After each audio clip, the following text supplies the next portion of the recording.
and gentlemen, we got the Florida's #1 hockey podcast, the Cats and Boys. I can't wait to have you. We're happy to have you. Here we go. 3, 2, and 1. It is Florida's... Hey, everybody. It is Florida's most watched hockey podcast and the most caffeinated producer in the podcast world, Ben Castro. How you doing, everybody? Rod Peterson here. Brent Woltman here. What's going on, brother? What's happening, Roddy? Ready to talk some hockey with you. We already got live viewers. We're live streaming on YouTube. Want to welcome you to the program. It is Florida's #1 show, brought to you in part by Unbridled Weddings and Events in Wellington. If you're getting married in South Florida, look up Bree, Unbridled Weddings and Events, named top 10 wedding planners in the USA. And also iTix now, Florida's #1 marketplace for Florida Panthers tickets. We got a very special guest coming up halfway through the show. We're going to welcome Cole Kodsi from the Orlando Solar Bears, but more importantly, if you don't mind me saying, SoFlo Hockey, the summer hockey league of the stars, of the pros here in South Florida. I'm sure a lot of people that follow the show have heard of it. Cole's going to join us to talk about the league and his season so far with Orlando.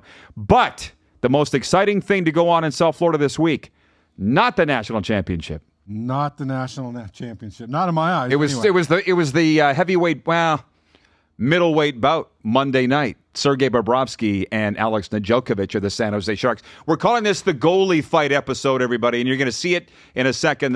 My view of it and what Bob had to say afterwards about his first ever pro fight. Didn't see that one coming. Didn't see that one coming from any miles away. That was pretty spontaneous, but wow, what a reaction. And you weren't at the game. I wasn't at the game. Of all the games! Listen, I told you I couldn't have timed it any better. I walked in I had a little bit of an engagement for work. I walked in the house, I turned on the Natty, saw the score, flipped it over to the Panther game, and literally 2 minutes into the Panther game, all of a sudden I heard Goldie yell, "Here comes Bob," and I was in complete disbelief. Look, we'll do a little play-by-play of this clip here in a sec. Ben's got it ready to roll. I'll just tell you this. I'm sitting in the press box beside a couple of hockey guys from Ontario, and I'm watching the scrum in the corner. And Peter Micheludi, he ran the Sudbury Wolves for years in the OHL. He elbows me, goes, "Here comes Bob!" And stuff flying all over. You're going to see the video of it here. And I'm fumbling for my phone, and I got it out just in time. This is the press box view of the goalie fight. The first in the NHL since 2020. Let her roll, Ben. And it looks, honestly, you got a great freeze frame. It's not bad. It comes flying out of the blue. It's so cool. All right, here we go. At Nedeljkovic. And there's going to be a test afterwards, everybody. Look at Bob. He is the clear aggressor in this fight. Bobrovsky. Hey, and Nedeljkovic can obviously chuck the knuckles too. It's not a bad fight, Brent. Listen, I mean, from a hockey fight standpoint, I mean, listen, it was, they were exchanging and took it to the ground and professional about it. Sharks fans are claiming a victory for Nedeljkovic. Listen, he landed on top. That's the extent of the win as far as I'm concerned. That's good, Ben. You can let it roll again if you want, but better than I thought it would be. I mean, what did you think it was going to be? A slap fight. It's goalies, which I was one, but I didn't think it would be a real fight. It was a good fight. Trying to get a punch in with all the equipment on is tough. So, I mean, yeah, listen, outstanding job. Bob made the decision to get in there, defend his teammates. Hats off to Bob. Saw a T-shirt today from our friends at iTicket now that called it, I think it was Bobby Balboa. Bob Balboa. I'm going to go with it. Well, and the funny thing is, I was a goaltender. People asked how many fights were you in. It was a big 0. Not as many as our guy Cole over here. But here's the thing. I was fortunate enough to be in the room. We're going to hear from Bob here right away. It's only a minute-long clip. But for a guy that was just in his first fight, nerves of steel, like ice in his veins, laughing about it, and listen, go ahead. I mean, the guy is the most level-headed, humble man you'll ever meet. So God-fearing, nice. To see him take that aggression and stick up for his teammates, hats off, man. I mean, it was awesome. Well, and this is the clip from Bob from after the game. So I'm going to ask the viewers to listen really, really closely. I mean, his English is pretty good, but I can't quite make out what he said. He said something along the lines of that he was mocked, and and Nedeljkovic went over the line. Well, I think he baited him into it, right? I mean, to see their goalie go in and start throwing punches in the corner at your players, and you're standing at the other end of the ice, you got to make a decision. Either you're in or you're out. Oh, and he went fast. That was a quick decision from Bob. Okay, you have the clip, Ben. If you got sound up on that? Yep, sounds up. Here's what Bob had to say. Teammates Yeah, there was a scrum on the other side. I can't hear. And, I can't hear it either. But we got it. Emotional when people walk you, and but I felt it's a little bit too much over the line. So, and I want to make sure to get in and let them know. You were flying. Yeah, I felt just like I made a decision and went straight into it. Talk just a little bit about the feeling of throwing off those gloves and knowing it was go time.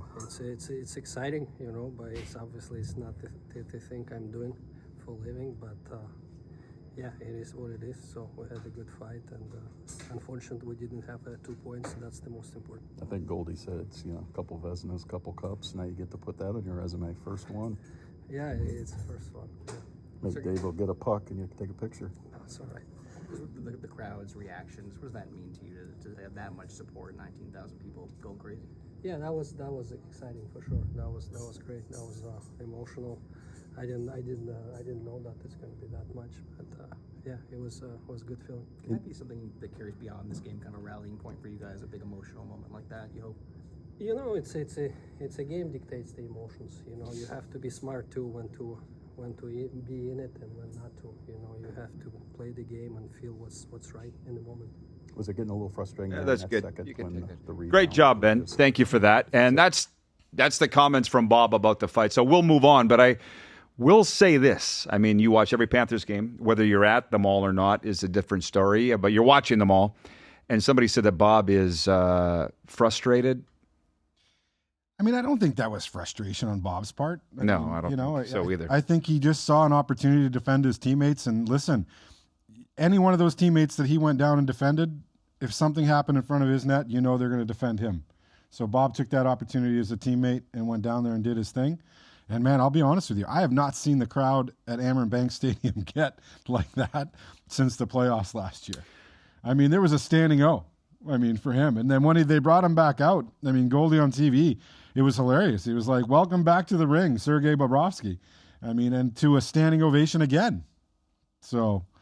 Well, that's a lot of talk on a goalie fight, and that's on me, but it's been the talk of – this town's been 50-50, the Bob fight and the Natty from Monday night, and the Canes obviously losing in a tough one to the Indiana Hoosiers. But I guess I don't want to keep our guest Cole waiting too long. Just with the Panthers, as we sit here today, both the Panthers and Lightning are off tonight.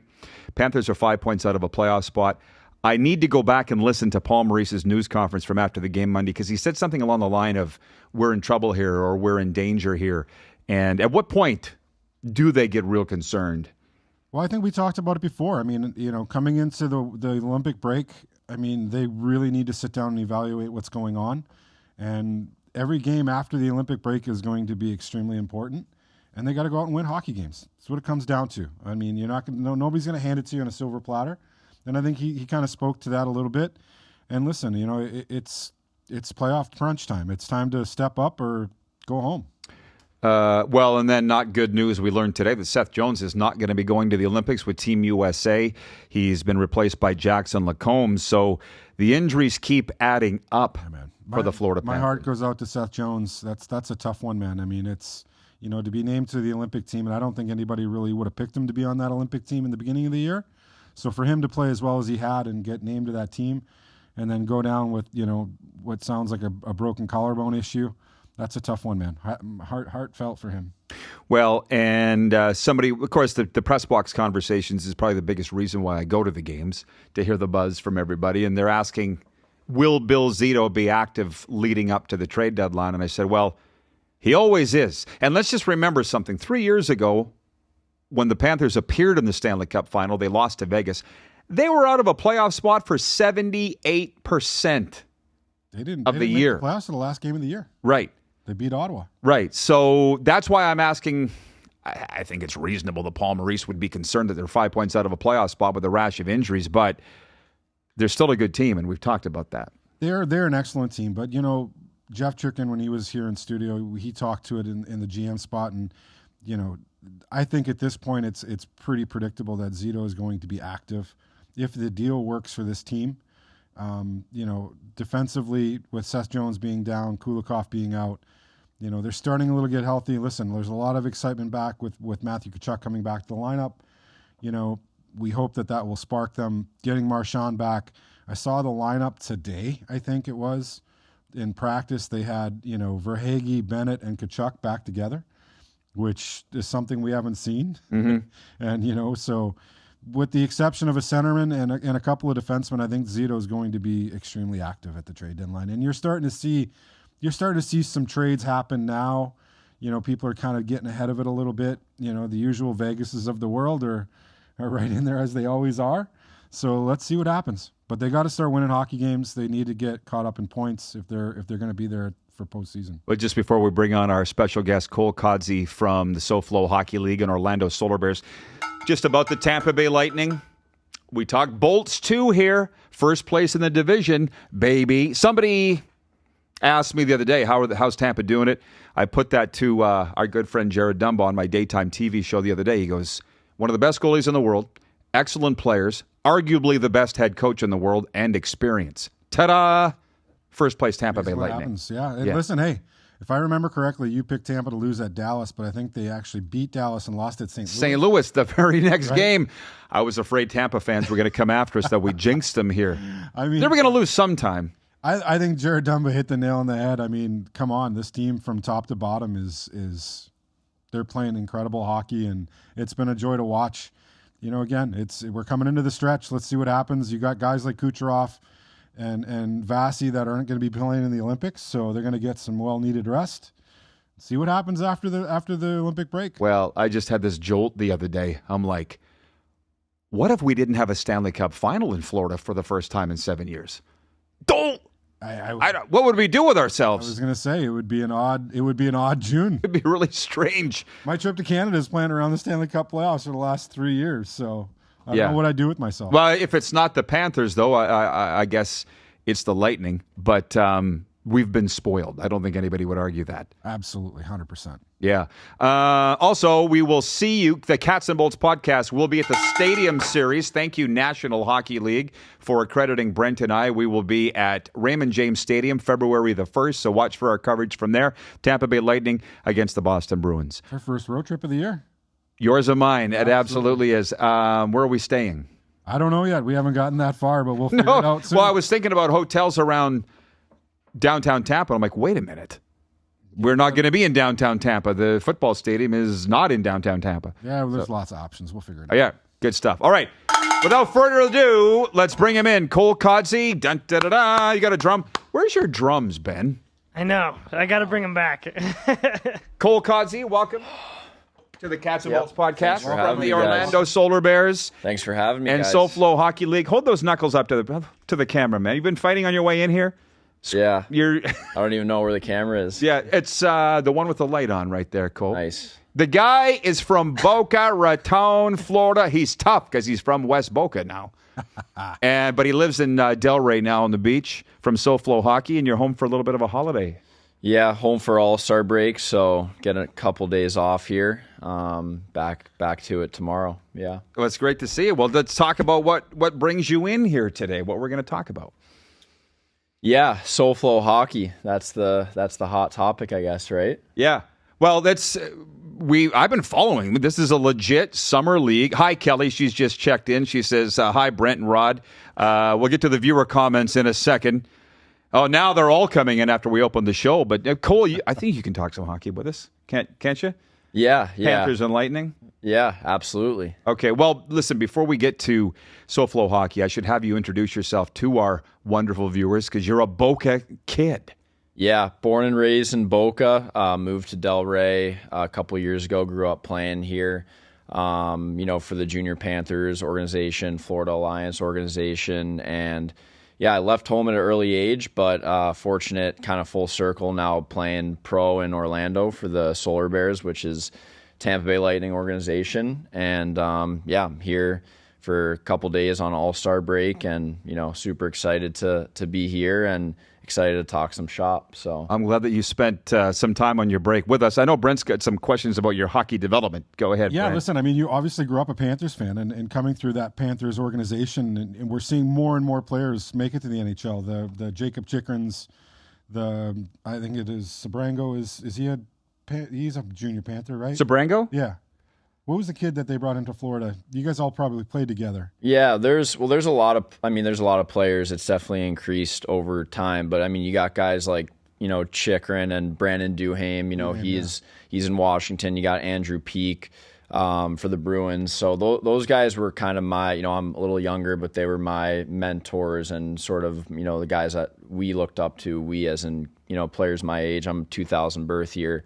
Kind of paved the way for you guys, right? Just kind of show that it was possible for a kid in South Florida playing hockey to make it. Yeah, absolutely. So we all kind of had that same path in terms of playing for the Panthers and, leaving at a decently early age. But it's cool to see now because the hockey world's changing and, with the Panthers winning cups, South Florida hockey is getting better. I mean, Florida hockey in general is getting better, but now you're going to see, I think, an influx of players. I think you're going to see the state of Florida and Florida hockey just, grow tremendously. And it's cool to see because we didn't have that back in the day. I think that players had to leave at an early age, but now that hockey's growing, it's going to be a huge place to develop down here, which is cool. From a competitive standpoint, I mean, there's no reason for them to have to leave anymore with the programs. I think it's the Wave, the Alliance. There's a bunch of different Palm Beach Surf, tier one programs that these kids can stay home, that they don't have to go up to the Northeast or to Canada or anywhere else to play and still get the exposure because you guys they're traveling too. I mean, they're gone every weekend. So exactly. Well, what I'm dying to know, I get it now, is all these kids that are playing with the Panthers Learn to Skate program, whatever the $250 you pay to get the full set of gear. Best deal going. You were born in 2000, so you're 25. Yeah. Without, American viewers don't get upset, but you look like you're from Winnipeg or Moose Jaw. What I mean? Like, how do you get playing here as a kid? Yeah, you looks like a Canadian hockey player. Absolutely fit the mold. How does this happen? So my dad is actually Canadian. There we go. Yeah, he's from he's from Montreal. So I was Montreal Canadiens fan growing up. I was Panthers fan too. Just being from here, but I grew up watching the Habs as a kid. Ever since I was a toddler. So French Italian. That's what he is. French Italian. Yeah, it's a thing in Montreal. There's a million of them running around there. Did the Italian national team call you to play in the Olympics? No, I Next don't. Olympics. Yeah, maybe we'll get. I knew there was a reason. You get it now. It's he's cut from the cloth, Rod. As we say. Well, and the big hands and the meat hooks. Yeah. So I always got to ask this: how did you even find out about our podcast? Because you reached out. You said, let's do this. Yeah, I actually think you guys were in contact with my media team or marketing team. So I think that's how it worked. I actually have seen you guys a couple times, though, maybe through the algorithm or something on the Explore page. But no, it's super cool what you guys are doing. You guys are definitely contributing to growing the game down here and talking about hockey, which is great to see. I mean, we're sitting here in Boca Raton and we're talking hockey, which I got to say probably 10 years ago, 5 years ago, I don't think that was the case. Like hockey wasn't as big. So I love to see it. And, we're speaking the same language, which is really cool. Well, it's glad to have you in. So this SoFlo Hockey, I've watched the clips. It's legit. It is legit. Oh, it's serious legit. Tell the viewers about it that don't know. Yeah. So started it 5 years ago with a couple of my friends. We were just looking for ice. We were looking to compete in the summers. We were looking to train and develop and get better. We were all good players kind of heading into college and Division I hockey.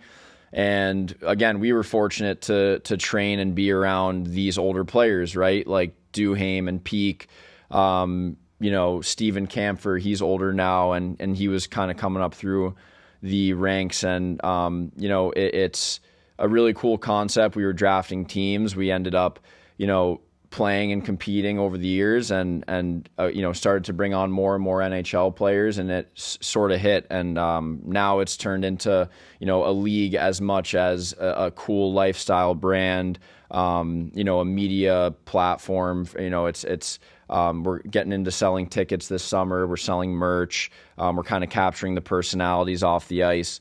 So it's fun, and I think it's a great culture. Guys love to be a part of it, that play in it. They use it as their summer training. They use it as a way to, come back and be creative and make plays and work on their game and, hang out with their buddies. And we are kind of capturing all of that, and it's a blast.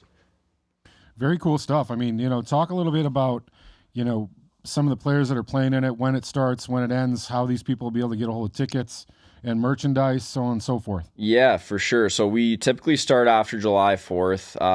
Date is still TBD.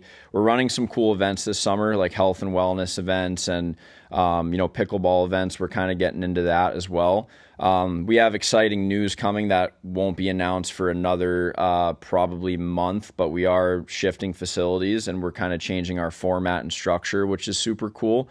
That'll be exciting. We also have a lot more NHL players and Florida Panther players anticipated to play next summer, which will be cool. So if you guys just check us out, SoFlo Hockey on Instagram and TikTok and all those fun platforms, you should stay tuned, and there'll be some cool stuff coming. It'll be awesome to get out of the heat and get into the Baptist Health Iceplex. Yeah. Hope I didn't spill your news there, but FAU jams their games. I could see you filling the barn for you guys easily. Yeah. It's NHL players, for God's sake. It's NHL players, and you know what? It's also younger players. So, we've created a path where young junior hockey players and youth players can develop.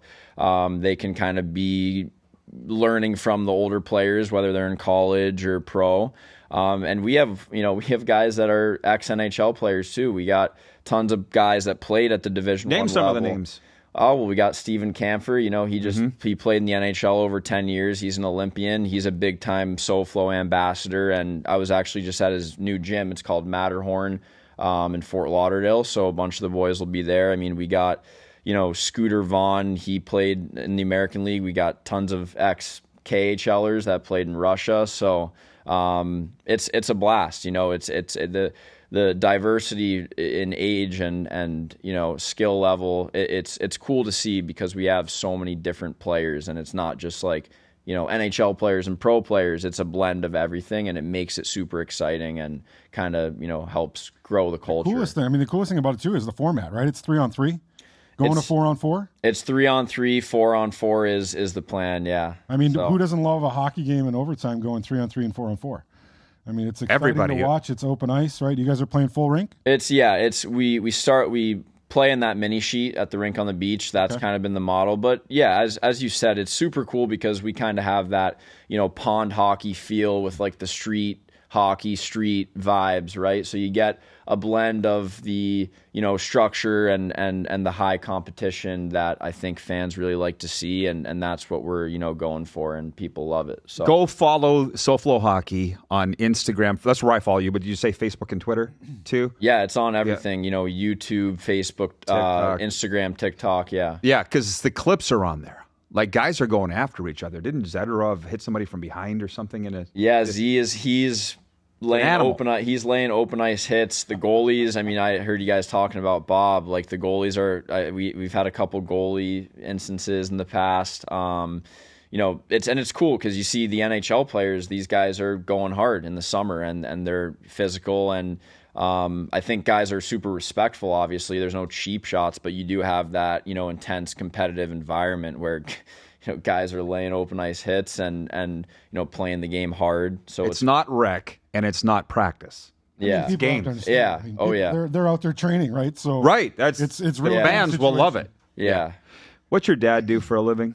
He lends money, has a mortgage company. Actually, smart right here. Yeah, Choice Mortgage. He's right Serious? over here. Yeah. Well, I'm just saying, you can play hockey. Well, you got the business mind. I could tell. Good marketing for him right there. Yeah, clearly. Who's your favorite Panther of all time? I gotta say Tkachuk. I gotta say Tkachuk. I just love the way he plays. I try to actually model my game similar to his, and he's fun to watch. Just has a little bit of everything. Has high skill level, high compete, physicality, plays with an edge. So he's fun to watch. Okay. I thought you might have said an old school, like a beret or something, but yeah, I liked. Well, I mean, yeah. How about Lightning? How about Lightning? Let's go Lightning since he's in the Lightning. They pay your salary. We should probably go that way than this way. I think it's super fun to watch Kucherov. He's a special player to watch. Like his skill, he's a magician out there. So, how are they doing it? Tampa Bay. I mean, idiots like me have had them written off the last couple of years, and all of a sudden they're in first place. Yeah, I think that they have such an incredible culture, with Cooper over there. I just think that they do things the right way. I mean, I think the Panthers do as well. And I think when you have, really good management, good coaching, and everyone's on the same page, you see a lot of success, and those guys do things the right way, It's experience, I guess, or it's a winning program. Mind you, the Panthers are too. Like, are you back here in time for the playoffs every year? It depends. It depends on our season. Just playing college hockey the past 5 years, I have been back, so I was able to catch a couple games. But yeah, we'll see. We'll see what happens. Well, are you like just the typical Florida guy? Like Brent's been here since before you were born, or at least in the States. Absolutely. But I've been here 5 years only, so I only know the good Panthers. So I mean, I regularly hear from people from here. They're like, I can't believe he was here for the bad Panthers, as I was. That's what I'm saying. I was in. Did you ever think you'd see a day 3 straight Stanley Cup Finals here and 3 in Tampa before that? Yeah, I think. I was such a young. I was young watching the Panthers. I was in the trenches watching them when they were bad. But you were like me. You were like me. I told Rod. I said I used to go to the games to watch the other teams that came in. Yeah, right. That's I would and the Yagers and the Lemieux. Yeah, I would always when Crosby and Ovi 10 years ago, I would love to see them come, but. Yeah, I think it's hard to say. I always knew, because I think Barkov's a special player, and he paved the way. I think he was a big part of the rebuild. So I always kind of knew that they were going to take off. They just needed the right pieces. And then, Tkachuk, what a trade that was, right? That was also a big, piece for them. He came in, and then they exploded. And then, obviously Bill Zito, big part of it as well. He made that trade. Yeah, that's his right. Hang your hat on trade of his career. They were ready to chase him out of town when it was announced. I remember. And it was Hubi. I think after the first game, it was all forgotten. Oh yeah, Huberto's still heartbroken though. Oh yeah, he's still cursing. I would be too. Listen, just a couple last things with Cole Kodsi from SoFlo Hockey. We're all paying attention to what's going on in the ECHL. So you're on strike. Were you out with the placard striking in front of the rink? And no, I can't say I was. No, you were on strike for a while. We were on strike. Yeah, we were on strike. It was thankfully it was shorter than anticipated, but happy that's all squared away now. Don't like to talk about it. It's behind you. Yeah. It was an interesting time. I mean, we went from kind of 0 to 100, and then all of a sudden I was home and. We stopped playing, and then again, kind of just it's been normal recently. So I just thankful to be back playing. And did they come up with a new agreement? Yeah, well, you're back playing. So what was the big sticking point that was solved for a player? I think a lot of it was pay, it was travel, it was equipment. There's a lot of different details in there, but I think the biggest thing was like the pay and the travel. And that kind of all got sorted out. So good. Yeah, good to see. And how's the Solar Bears doing? You know what? We had a tough start. I think in our last 15 games, we've gotten a point in almost every game. So we are on, we're playing really good hockey lately. We have a really good group of guys. We're playing good hockey. Again, tough start, and that's kind of biting us a little bit. But I think, it's all about, you guys know how it is. Whoever gets hot down the stretch, kind of going into playoffs is usually a team that goes deep. So we have a great group of guys, and I think I'm excited for the second half. So listen, man, you got 2 fans here. We'll be watching. Oh yeah, absolutely, definitely. Yeah. What are you going to do for the rest of your All-Star break here? I am going to spend some time with family, and I'm trying to balance this this pro hockey player entrepreneur thing I got going on. So trying to manage the two and do the best I can with both of them. But yeah, just hang out with family and a couple friends, stuff like that. Well, enjoy it, and anything you need from us, you know where to find us. Yeah. Now, can't wait for next summer. I'd love to get you back on and coming into the summer. Maybe a road trip to Orlando. What do you? I gotta introduce you guys to some of my partners too. You'll like them. We'd love to do that. Absolutely. There's some interesting guys. Hockey guys, business guys? Oh, yeah. Both? Hockey, a little bit of both for sure. I feel like we should have a meeting in Orlando. We got the ECHL, probably the most penalty minutes in the ECHL. One of those, Nico Blatchman. So he's... I know that name. Yeah. Is he here? He's in Fort Wayne right now. So, yeah. Indiana. Yeah. Yeah, well, we're open to anything, buddy. I'm glad you reached out, and good luck with everything, man. Thank you, guys. Awesome. Thanks for having me. We'll see you in Orlando. Thanks for having me. For sure, man. Ben, has that got it, buddy? That's it. As far as you're concerned, yeah, that was fun. That was a great show. It was. Cole Kodsi joining us from SoFlo Hockey, and I think that's got it, for the Cats and the Bolts. We've covered it all. That's a wrap. Yeah, and we'll see you next week here on Florida's favorite hockey podcast. Ooh. Oh, yeah. Got it. Boy, Benny.